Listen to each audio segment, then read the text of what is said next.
Hello అండి అందరికీ. ఎంతో కమ్మని మెంతికూర పచ్చడి ఎలా తయారు చేయాలో చూపిస్తాను చూడండి ఈ వీడియోలో. స్టవ్ వెలిగించుకుని కడాయి పెట్టుకుని ఒక స్పూన్ ఆయిల్ పోసుకుని పచ్చిమిర్చి ఇలా తుంచుకుని వేసుకోవాలి. ఒక 5-6 పచ్చిమిరకాయలు.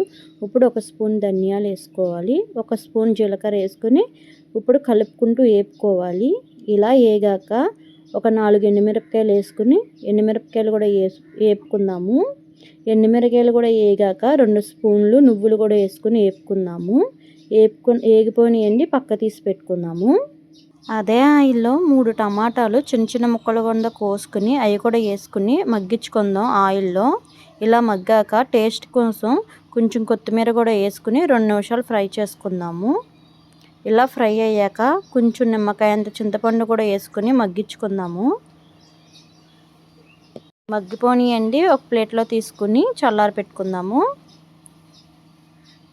అదే కడాయిలో ఒక స్పూన్ ఆయిల్ పోసుకుని శుభ్రం చేసుకున్న మెంతాకు వేసుకుని ఫ్రై చేసుకుందాము. ఇలా కలుపుకుంటూ ఫ్రై చేసుకుందాము.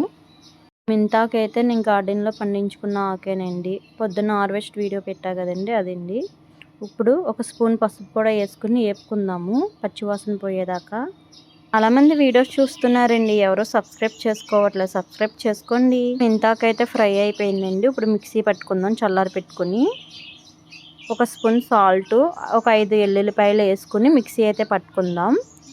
పట్టుకున్నానండి. ఇప్పుడు తాలింపు పెట్టుకుందాం. ఆవాలు, పచ్చనిపప్పు, జీలకర్ర, దంచిన వెల్లుల్లి, ఎండుమిరకాయలు, కరివేపాకు వేసుకుని తాలింపు పెట్టుకుందాం. ఇలా గట్టిగా రూడుకోవాలి పచ్చడి అనేది. ఇప్పుడైతే తాలింపు పెట్టేసుకుందాం. పచ్చడి అయితే రెడీ అండి. చాలా కమ్మగా ఉంది. ఇది మెంతికూర అనేది హెయిర్కి, కంటికి కూడా చాలా మంచిదండి. మీరు కూడా ట్రై చేయండి. పచ్చడి అయితే చాలా రుచిగా ఉందండి. లైక్ చేయండి, షేర్ చేయండి, సబ్స్క్రైబ్ చేసుకోండి.